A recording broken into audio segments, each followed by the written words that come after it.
YSR Congress party అంటేనే ఒక రకమైన విమర్శ ఉంది. అధినేత జగన్మోహన్ రెడ్డి నుంచి క్షేత్రస్థాయిలో కార్యకర్త వరకు ఒకటే దూకుడు. ముందుగా భయపడతారు, ఆ భయాన్ని రాజకీయంగా వాడుకుంటారు. ప్రభుత్వ మెడికల్ కాలేజీల విషయంలో కూడా జగన్ భయం పనిచేసింది. ఎంతలా అంటే ప్రభుత్వం టెండర్కు పిలిస్తే ఒకే ఒక్కరు ముందుకు రావడం విశేషం. పబ్లిక్ ప్రైవేట్ పార్ట్నర్షిప్ విధానంలో ప్రభుత్వ మెడికల్ కాలేజీల నిర్వహణకు సంబంధించి ప్రభుత్వం దరఖాస్తులను ఆహ్వానించింది.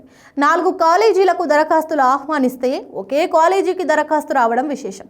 ప్రభుత్వ మెడికల్ కాలేజీల నిర్వహణకు సంబంధించి గత కొద్ది రోజులుగా వివాదం నడుస్తోంది. రాష్ట్ర వ్యాప్తంగా 17 ప్రభుత్వ మెడికల్ కాలేజీలను మంజూరు చేసింది వైఎస్ఆర్ కాంగ్రెస్ ప్రభుత్వం. అందులో 5 నిర్మాణం వివిధ దశల్లో ఉంది. మిగతా 10 మాత్రం ఇంకా పనులు ప్రారంభించాల్సి ఉంది. అయితే వాటి నిర్మాణం పూర్తి చేయడం కష్టమని భావించిన చంద్రబాబు సర్కార్ పబ్లిక్ ప్రైవేట్ పార్ట్నర్షిప్ విధానంలో పూర్తి చేయాలని భావించింది. అందుకు సంబంధించి ఉత్తర్వులు కూడా జారీ చేసింది. అది మొదలు వైఎస్ఆర్ కాంగ్రెస్ పార్టీ ఆందోళన బాట పట్టింది. జగన్మోహన్ రెడ్డి అయితే తీవ్ర స్థాయిలో హెచ్చరించారు. ఎవరైనా మెడికల్ కాలేజీల నిర్వహణకు ముందుకు వస్తే వారిని జైల్లో పెడతామని హెచ్చరికలు జారీ చేశారు. ఆ హెచ్చరికలు గట్టిగానే పనిచేసినట్టుగా కనిపించాయి. ఒక్క ఆదోని కాలేజీకి మాత్రమే సింగిల్గా దరఖాస్తు వచ్చింది. ఇప్పుడిప్పుడే రాష్ట్రం గాడిలో పడుతుంది. రాష్ట్రానికి పెద్ద ఎత్తున పెట్టుబడులు వస్తున్నాయి. గతంలో పరిశ్రమలు, పారిశ్రామిక ప్రతినిధులను వైసీపీ నేతలు బెదిరించారన్న విమర్శ ఉండేది.